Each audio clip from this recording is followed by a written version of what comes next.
कौन है ये रावण? खलनायक या गलत समझा गया नायक? जब हम रावण का नाम सुनते हैं तो हमारे मन में सबसे पहले क्या आता है? क्या वह केवल एक असुर था जिसने मां सीता का अपहरण किया था, या फिर वह एक विद्वान पंडित था जिसने वेदों और शास्त्रों का गहन अध्ययन किया था? क्या वह केवल श्री राम का दुश्मन था या फिर महादेव का सबसे बड़ा भक्त? आइए इन सवालों के जवाब ढूंढते हैं और रावण के इस विरोधाभास को समझने की कोशिश करते हैं। रावण की कहानी महाकाव्य रामायण की सबसे जटिल और विस्तृत कहानी में से एक है।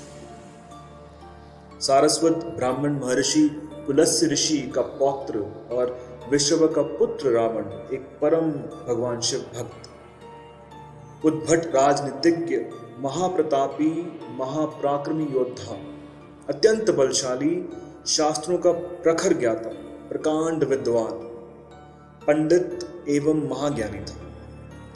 हालांकि उनकी महत्वाकांक्षा, अहंकार और कुछ गलतियों के कारण उनका पतन हुआ। आइए रावण की पूरी कहानी को विस्तार से समझते हैं। रावण के जन्म की शुरुआत उनके महान पूर्वज पुलस्त्य ऋषि से होती है। पुलस्त्य ऋषि ब्रह्मा के मानस पुत्र थे और वे अपने ज्ञान, तपस्या, योग शक्ति के लिए प्रसिद्ध थे। पुलस्त्य ऋषि का एक पुत्र था जिसका नाम विश्रवा था। विश्रवा भी एक महान ऋषि थे जिनकी तपस्या इतनी शक्तिशाली थी कि वे ब्रह्मांड के रहस्यों को जानने में सक्षम थे। विश्रवा एक विद्वान ब्राह्मण के रूप में प्रसिद्ध थे और उनके पास अनेक सिद्धियां थी। एक बारी की बात है, राक्षसों का एक शक्तिशाली राजा था जिसका नाम सुमाली था। सुमाली एक शक्तिशाली राक्षस था, लेकिन वे देवताओं के भय से पाताल लोक में निवास करता था। जब उसने देखा कि वह उसके वंश का प्रभाव और शक्ति धीरे धीरे समाप्त हो रही है, तो उसने अपनी पुत्री कैकसी को यह सलाह दी कि वह किसी तपस्वी और शक्तिशाली ऋषि से विवाह करे, जिससे उनके वंश में एक शक्तिशाली संतति का जन्म हो सके जो राक्षसों को खोई हुई महिमा को फिर से स्थापित कर सके। कैकसी अपने पिता की सलाह मानकर तपस्वी विश्रवा के पास गई। उस समय विश्रवा अपने आश्रम में तपस्या में लीन थे। कैकसी ने विश्रवा से विनती की कि वह उससे विवाह करे। विश्रवा ने उसकी विनम्रता, त्याग और उसकी परिस्थितियों को देखकर उसकी इच्छा स्वीकार कर ली। हालांकि ऋषि विश्रवा ने कैकसी से यह भी कहा कि वह ऐसे समय पर उनके पास आई है जब रात्रि का समय निकट था, जो कि राक्षसों की गतिविधियों का समय माना जाता है। इसलिए उनकी संतानों में राक्षसी गुणों का होना निश्चित था। कैकसी ने अपने पतिव्रत धर्म का पालन करते हुए विश्रवा से विवाह किया और उनका पुत्र रावण के रूप में जन्मा। रावण का जन्म एक ऐसे संयोग से हुआ जो ब्राह्मणों और राक्षसों के गुणों का मिश्रण था। एक और उनके पिता ऋषि विश्रवा थे जो महान तपस्वी और वेदों के ज्ञाता थे, और दूसरी ओर उनकी माता कैकसी थी जो एक राक्षसी कुल से थी। इस मिश्रण ने रावण को एक अद्वितीय व्यक्तित्व प्रदान किया, एक ब्राह्मण के समान ज्ञान, तपस्या और बुद्धिमता, तथा एक राक्षस की तरह शक्ति, अहंकार और बल।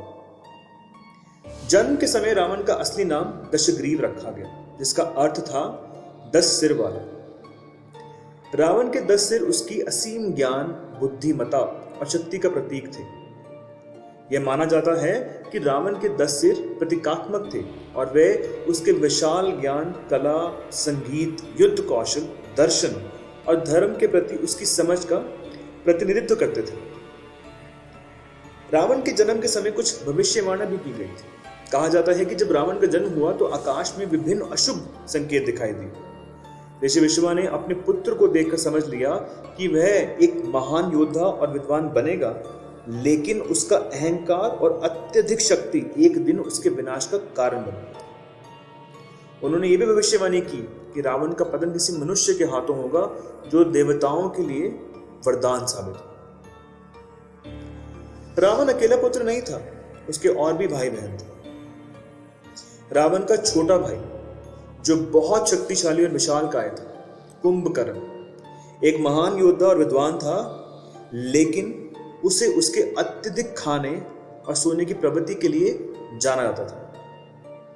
एक कथा के अनुसार कुंभकर्ण ने एक वरदान में अनजाने में अनिद्रा की जगह निद्रा मांग ली, जिसके कारण वह 6 महीने सोता और 6 महीने जागता था। विभीषण, रावण का दूसरा छोटा भाई, जो धर्म और भक्ति के मार्ग पर चलने वाला एक संत प्रवृत्ति का व्यक्ति था। विभीषण ने हमेशा धर्म का साथ दिया और रावण को सही मार्ग पर चलने के लिए प्रेरित करने का हमेशा प्रयास किया। शूर्पणखा, रावण की एकमात्र बहन, जो अपने सौंदर्य और राक्षसी स्वभाव के लिए जानी जाती थी।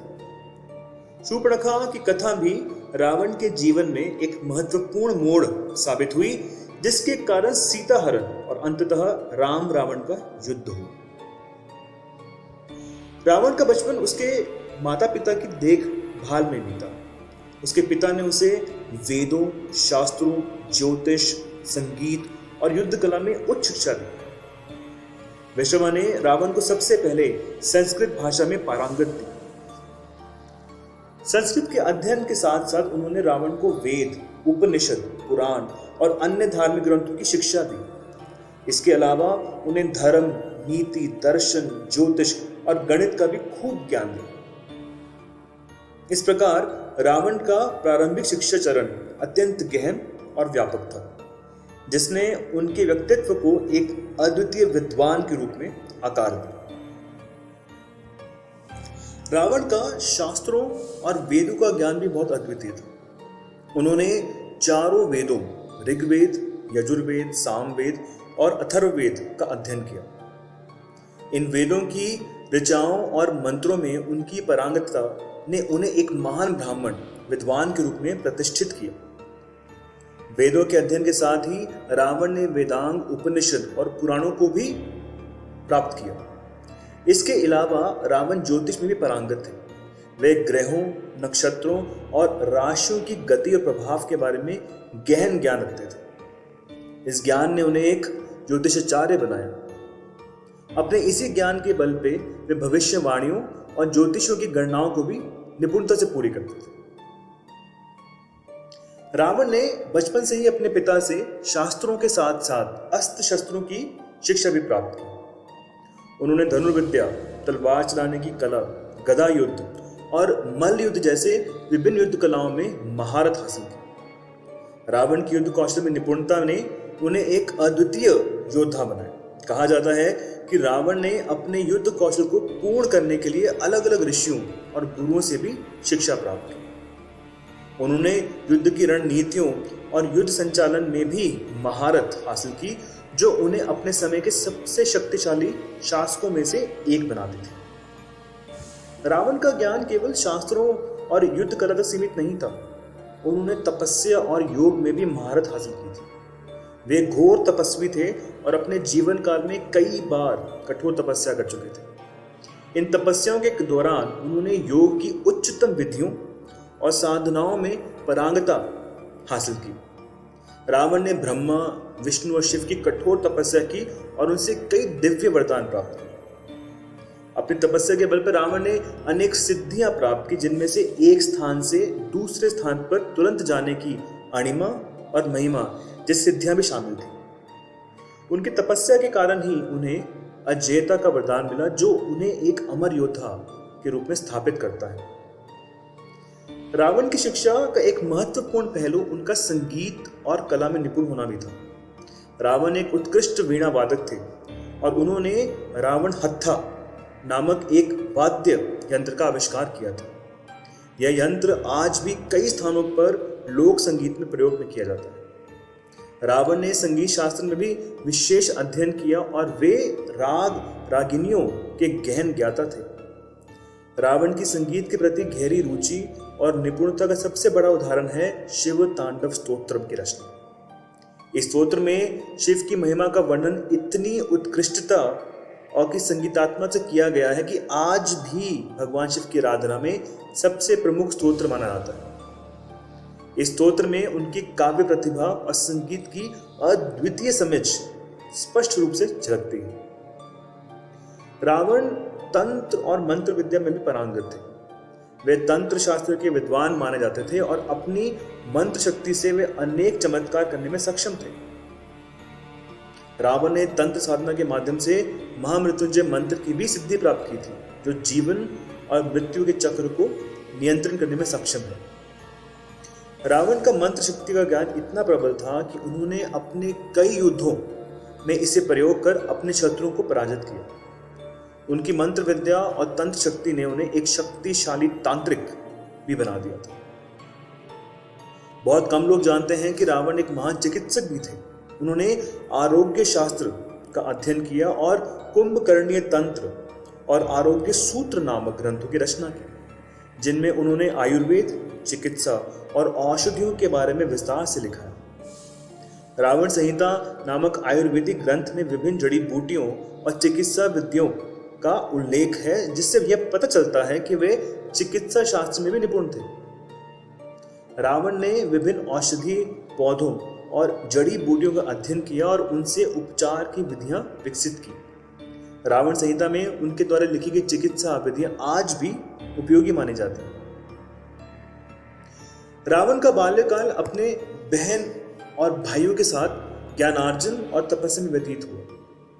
अपने ज्ञान और तपस्या से वे अपनी शक्तियों को बढ़ाने में सफल रहे और धीरे धीरे अपनी महत्वाकांक्षाओं को आकार देने लगे। उसे एहसास होने लगा कि वह किसी भी राक्षस, मानव या देवता से अधिक शक्तिशाली बन सकता है और यही अहंकार उसे अपनी शक्ति की खोज में आगे ले। रावण का विवाह एक दिलचस्प और महत्वपूर्ण घटना है, जो उनकी कथा में एक नया मोड़ लेके आती है।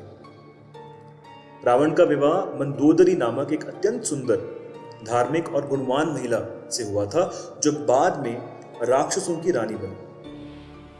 मंदोदरी की बुद्धिमत्ता, समर्पण और धार्मिकता ने रावण के जीवन में एक संतुलन स्थापित करने की कोशिश की, लेकिन रावण का अहंकार और अधर्म का मार्ग उसे विनाश की ओर ले गया। आइए रावण और मंदोदरी के विवाह की पूरी कहानी को विस्तार से समझते हैं। मंदोदरी असुर कुल में जन्मी थी और उनके पिता मयदानव थे, जो एक महान वास्तुकार, मायावी और दानवों के राजा थे। मयदानव ने अपने वास्तुकला, शिल्पकला से कई महल, नगर और मायावी रचनाएं बनाई थी। मंदोदरी की माता का नाम हेमा था, जो अप्सरा समुदाय से थी। इस प्रकार मंदोदरी आधी दानवी और आधी देवत्व से प्रेरित थी। मंदोदरी अपने माता पिता की एकमात्र पुत्री थी और बचपन से ही वे एक शांत, धार्मिक और विद्वान स्वभाव की थी। वे तपस्विनी प्रकृति की थी और हमेशा धर्म और सत्य के मार्ग पर चलती थी। मंदोदरी की सुंदरता, विद्वता और धार्मिकता की ख्याति चारों ओर फैल चुकी थी और वे राक्षसों और देवताओं के बीच भी प्रसिद्ध थी। रावण अपने जीवन के प्रारंभिक चरण में असीमित शक्ति और वरदान प्राप्त करने की चाह में तपस्या और यात्रा में लगे रहते थे। एक दिन जब अपनी यात्रा के दौरान मयदानव के महल में पहुंचा, तो उसकी नजर मंदोदरी पर पड़ी। रावण, जो अपने समय का सबसे शक्तिशाली राजा और शिव भक्त था, मंदोदरी की अद्वितीय सुंदरता और सादगी से मंत्रमुग्ध हो गया। रावण ने तुरंत मयदानव से अपनी पुत्री का हाथ मांग लिया। मयदानव ने रावण की शक्ति, ज्ञान और उनके अजय योद्धा होने की ख्याति को जानते हुए इस प्रस्ताव को स्वीकार कर लिया। इसके बाद रावण और मंदोदरी का विवाह अत्यंत भव्य तरीके से संपन्न हुआ। यह विवाह दानवों और राक्षसों के संग को और भी मजबूत बनाने का प्रतीक था। मंदोदरी अपने पति रावण के प्रति पूर्ण निष्ठावान समर्पित थी। वे रावण को सही मार्ग पर चलने और धर्म का पालन करने के लिए हमेशा प्रेरित करती रही। मंदोदरी ने रावण को जीवन में शांति और संतुलन स्थापित करने की कोशिश के लिए पूरी सराहना करी और उन्हें अहंकार और अधर्म के रास्ते से दूर रहने की सलाह दी। लेकिन रावण, जो अपनी शक्ति और वरदानों के कारण अति आत्मविश्वास और अहंकार से भर गया था, मंदोदरी की सलाह को बार बार नजरअंदाज किया। जब रावण ने माता सीता का हरण किया और उन्हें लंका ले आया, तो मंदोदरी ने रावण को चेतावनी दी कि उसने धर्म के विरुद्ध कार्य किया है और यह अधर्म का एक दिन उसके विनाश का कारण बनेगा। मंदोदरी ने रावण से बार बार आग्रह किया कि वह सीता को भगवान राम को लौटा दे, और उन्हें क्षमा मांगकर इस युद्ध को टाल दे, लेकिन रावण अपने अहंकार में चूर था और उसने मंदोदरी की बातों को अनसुना कर दिया। मंदोदरी की यह निष्ठा, धर्मप्रियता और धैर्य उनकी महानता का प्रतीक था। जब लंका का युद्ध हुआ और रावण के सभी शक्तिशाली योद्धा एक एक करके मारे गए, तब भी मंदोदरी ने धैर्य नहीं छोड़ा। उन्होंने रावण से अंतिम समय तक आग्रह किया कि वह अधर्म का मार्ग छोड़ दे, लेकिन रावण ने अंततः अपने ही पतन की ओर कदम बढ़ाया। मंदोदरी रावण की प्रधान और सबसे प्रिय पत्नी थी, लेकिन रावण ने समय के साथ कई और राक्षसी स्त्रियों से भी विवाह किया था। उनकी अन्य पत्नियों में सबसे प्रमुख थी धन्यमालिनी, जो लंका की एक राक्षसी थी और रावण की दूसरी पत्नी बनी। उनका विवाह रावण से लंका पर उसके अधिकार के बाद हुआ था। सरमा, जो राक्षसी थी और विभीषण की पत्नी थी, हालांकि वह रावण की पत्नी नहीं थी, लेकिन उनके माध्यम से यह संकेत मिलता है कि रावण के राक्षसी कुल में कई रानियां और अन्य स्त्रियां थीं। लेकिन इन सब के बावजूद मंदोदरी का रावण के जीवन में एक विशेष स्थान था। वह हमेशा रावण की प्रिय रही और उसने उसके साथ हर मुश्किल घड़ी में साथ दिया। रावण के कई पुत्र थे जो अपनी शक्ति, वीरता और विशिष्टता के लिए प्रसिद्ध थे। उनके पुत्र भी राक्षस योद्धा थे और उन्होंने अपने पिता के साथ विभिन्न योद्धाओं में भाग लिया। आइए रावण के सभी पुत्रों की कहानियां, उनके गुणों और उनके जीवन के महत्वपूर्ण पहलुओं को विस्तार से समझें। इंद्रजीत, मेघनाद, सबसे शक्तिशाली और प्रसिद्ध पुत्र। रावण का सबसे बड़ा और सबसे शक्तिशाली पुत्र इंद्रजीत था, जिसे मेघनाद के नाम से भी जाना जाता है। उन्हें यह नाम इसलिए मिला क्योंकि वे युद्ध में इंद्रदेव को पराजित करके सफल हुए थे। इंद्रजीत का नाम का अर्थ होता है वह जो इंद्र पर विजय प्राप्त कर ले। वे रावण के सभी पुत्रों में सबसे प्रमुख और वीर योद्धा थे। इंद्रजीत अत्यंत शक्तिशाली और युद्ध कला में निपुण थे। उनकी शक्ति और पराक्रम के कारण उन्हें राक्षसों के बीच सबसे महान योद्धा माना जाता था। इंद्रजीत ने भगवान ब्रह्मा की कठोर तपस्या की थी, जिससे उन्हें कई दिव्य शक्तियां और अमृतत्व का वरदान प्राप्त हुआ। यह वरदान था कि जब वे युद्ध में एक विशेष यज्ञ पूरा कर लेते, तब तक वे अजय रहते। उन्होंने अपने पिता रावण के साथ रामायण के युद्ध में महत्वपूर्ण भूमिका निभाई। उन्होंने भगवान राम और लक्ष्मण दोनों पर नागपाश नामक अस्त्र का प्रयोग किया था, जिससे वे कुछ समय के लिए बेहोश हो गए थे।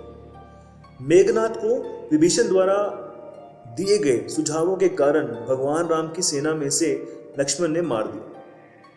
उनके मारे जाने से लंका की सेना को भारी क्षति पहुंची और यह घटना रावण के विनाश की शुरुआत का प्रतीक बन गई। अतिकाय, राक्षसों का विशाल का योद्धा। रावण का दूसरा पुत्र अतिकाय था। अतिकाय एक विशाल और शक्तिशाली योद्धा था जो अपनी ताकत और युद्ध कौशल के लिए जाना जाता था। उसका शरीर विशालकाय था, जिसके कारण उसका नाम अतिकाय पड़ा, जिसका अर्थ है वह जिसका शरीर बहुत बड़ा है। अतिकाय भगवान शिव का बहुत बड़ा भक्त था और उसने भगवान शिव से कई दिव्य अस्त्र प्राप्त किए थे। उसकी शक्ति इतनी प्रबल थी कि वह बड़े बड़े योद्धाओं को अपने बल से हराने में सक्षम था। रामायण के युद्ध के दौरान अतिकाय ने लंका की सेना की अगुवाई की और कई वानर योद्धाओं को पराजित किया। उसकी शक्ति और युद्ध कौशल ने राम की सेना को भयभीत कर दिया था। युद्ध के दौरान अतिकाय ने लक्ष्मण से युद्ध किया। लक्ष्मण ने भगवान शिव के उपदेश अनुसार आग्नेय अस्त्र का प्रयोग कर अतिकाय का वध किया। अतिकाय की मृत्यु से लंका की सेना को एक और बड़ा आघात पहुंचा। अक्षय कुमार, सबसे युवा पुत्र। रावण का सबसे छोटा पुत्र अक्षय कुमार था। अक्षय कुमार एक युवा, साहसी और वीर योद्धा था। उसकी वीरता ने उसे रावण के अन्य पुत्रों के समान प्रसिद्ध बनाया था। अक्षय कुमार ने बचपन से ही युद्ध कला और शस्त्र विद्या में निपुणता प्राप्त की थी। वह अपने पिता रावण की तरह वीर, निडर और साहसी था। जब हनुमान लंका में सीता की खोज करने आए तो रावण ने अपने पुत्र अक्षय कुमार को हनुमान को पकड़ने के लिए भेजा। अक्षय कुमार ने साहस पूर्वक हनुमान से युद्ध किया, लेकिन हनुमान ने उन्हें मार डाला। अक्षय कुमार की मृत्यु ने रावण को अत्यधिक शोक में डाल दिया, लेकिन उसने अपने पुत्र की वीरता पर गर्व भी महसूस किया। नरांतक और देवांतक। रावण के अन्य पुत्रों में नरांतक और देवांतक भी थे जो अपनी ताकत और युद्ध कला में माहिर थे। वे राक्षस योद्धा थे जिन्होंने अपने पिता रावण के साथ रामायण के युद्ध में भाग लिया। ये दोनों ही अपने पिता के आदर्शों का पालन करते थे और युद्ध में वीरता का प्रदर्शन करते थे। उनकी ताकत और पराक्रम का कोई मुकाबला नहीं था। वे अपने पिता की सेना के प्रमुख योद्धा थे और लंका के युद्ध में उन्होंने वानर सेना के कई योद्धाओं को पराजित किया। दोनों का अंत रामायण के युद्ध में हुआ। नरांतक को अंगद ने मार डाला, जबकि देवांतक का अंत वानर योद्धा हनुमान ने किया। त्रिशिरा 3 सिर वाला योद्धा। रावण के पुत्रों में एक और प्रमुख योद्धा त्रिशिरा था, जिसका नाम उसके 3 सिर होने के कारण पड़ा। त्रिशिरा एक अत्यंत शक्तिशाली राक्षस योद्धा था। त्रिशिरा भी भगवान शिव का भक्त था और उसने भगवान शिव से कई दिव्य शक्तियां प्राप्त की थी। वे एक अद्वितीय योद्धा था और उसने लंका के युद्ध में अपने पिता के साथ कई साहसी युद्ध किए। उसने राम की वानर सेना को काफी समय तक रोके रखा और अपने कौशल से कई वानर योद्धाओं को पराजित किया। त्रिशिरा का अंत स्वयं भगवान राम के हाथों हुआ। राम ने त्रिशिरा को मारकर उसके जीवन का अंत कर दिया। रावण के 10 सर एक रहस्यमय प्रतीकात्मक और पुरानी कथा का हिस्सा है। रावण के 10 सिरों का वर्णन उनकी बुद्धिमत्ता, ज्ञान, शक्ति और व्यक्तित्व की विभिन्न विशेषताओं को दर्शाता है। इस कथा के पीछे कई कहानियां और मान्यताएं हैं जो यह बताती हैं कि रावण के 10 सिर किस प्रकार से उनके जीवन और व्यक्तित्व के विभिन्न पहलुओं का प्रतीक है। आइए इन कहानियों को विस्तार से समझते हैं। रावण के 10 सिर मुख्य रूप से उनके ज्ञान, गुण और व्यक्तित्व की विविधता का प्रतीक है। वेदों और शास्त्रों में बताया गया है कि रावण एक अत्यंत बुद्धिमान और विद्वान व्यक्ति था जिसने 4 वेदों, 6 शास्त्रों और उपनिषदों का अध्ययन किया था। इस प्रकार उनके 10 सिर उनके विशाल ज्ञान का प्रतीक है। यह भी कहा जाता है कि रावण के 10 सिर उनके व्यक्तित्व के 10 अलग अलग पहलुओं का प्रतिनिधित्व करते हैं, जो कि इस प्रकार है। पहला सर काम, विलास या इच्छाएं, कामनाओं और इच्छाओं की भावना। दूसरा सिर क्रोध, गुस्सा, अत्यधिक क्रोध और हिंसा की भावना। तीसरा सिर लोभ माने लालच, धन और शक्ति की लालसा। चौथा सिर मोह, मोह और आसक्ति, माया और चीजों में आसक्ति। मद, अहंकार, आत्म महत्व और अहंकार की भावना। मत्सर, ईर्ष्या, दूसरों की सफलता से जलन और असंतोष। मान या अभिमान, गर्व और आत्मसम्मान। द्वेष, नफरत, द्वेष और घृणा की भावना। ध्यान या सोच, विचारशीलता और गहनता। बुद्धि, ज्ञान, अद्वितीय बुद्धि और विवेक। रावण के व्यक्तित्व इन 10 गुणों का मिश्रण था, जिसने उसे अत्यधिक शक्तिशाली और ज्ञानवान बनाया था।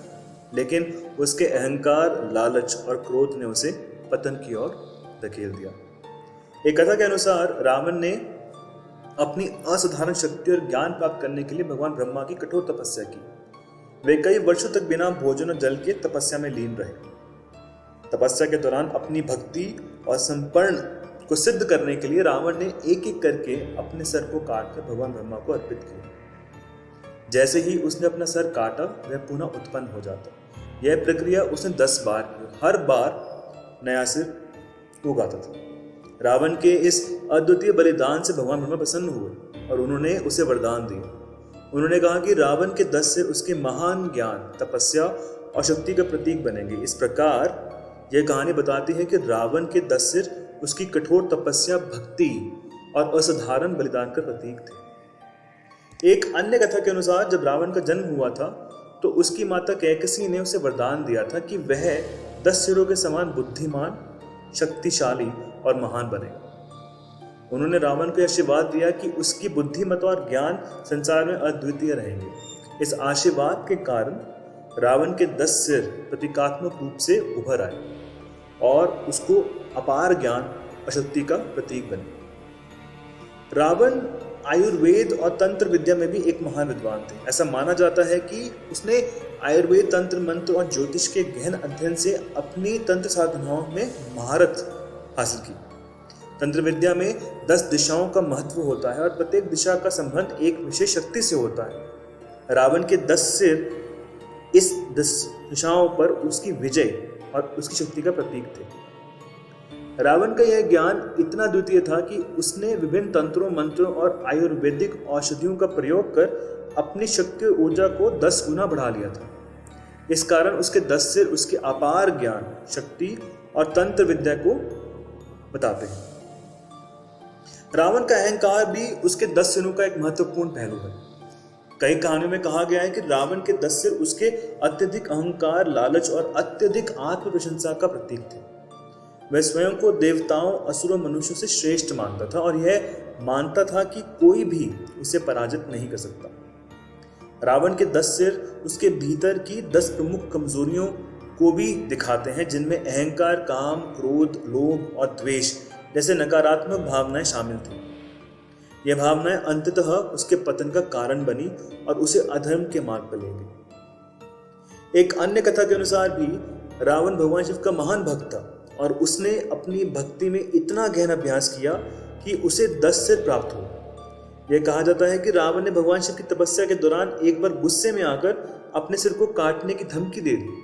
इसमें भगवान शिव ने प्रसन्न होकर उसे आशीर्वाद दिया कि वह 10 सिरों के रूप में अपने ज्ञान, विद्या और शक्ति का प्रतिनिधित्व करेगा।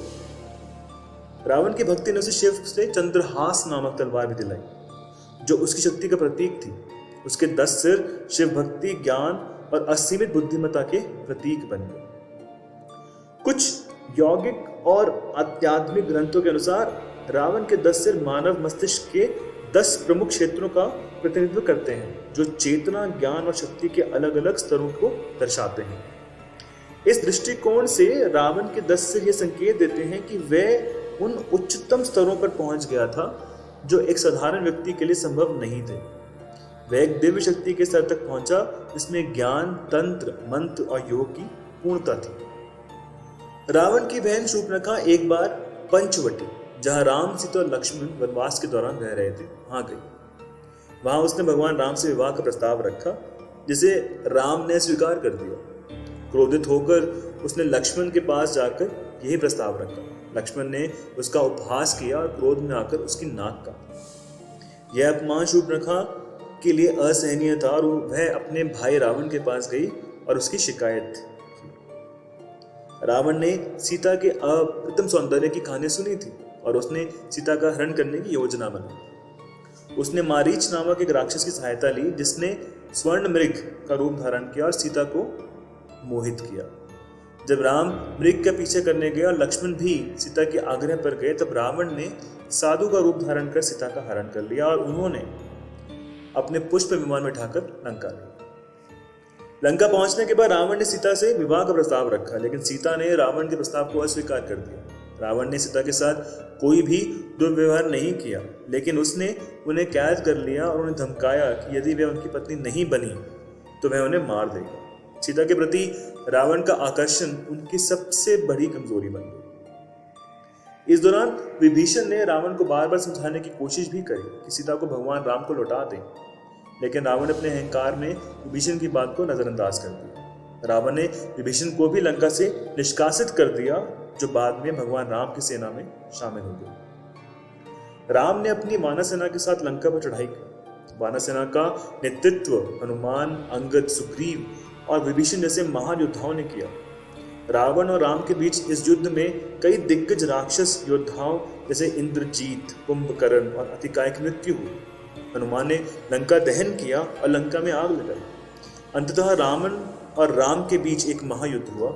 रावण ने हर संभव प्रयास किया और अपनी सभी शक्तियों का प्रयोग किया, लेकिन अंत में भगवान राम ने ब्रह्मास्त्र का प्रयोग किया, जो रावण के हृदय को भेदता हुआ उसके जीवन का अंत कर दिया।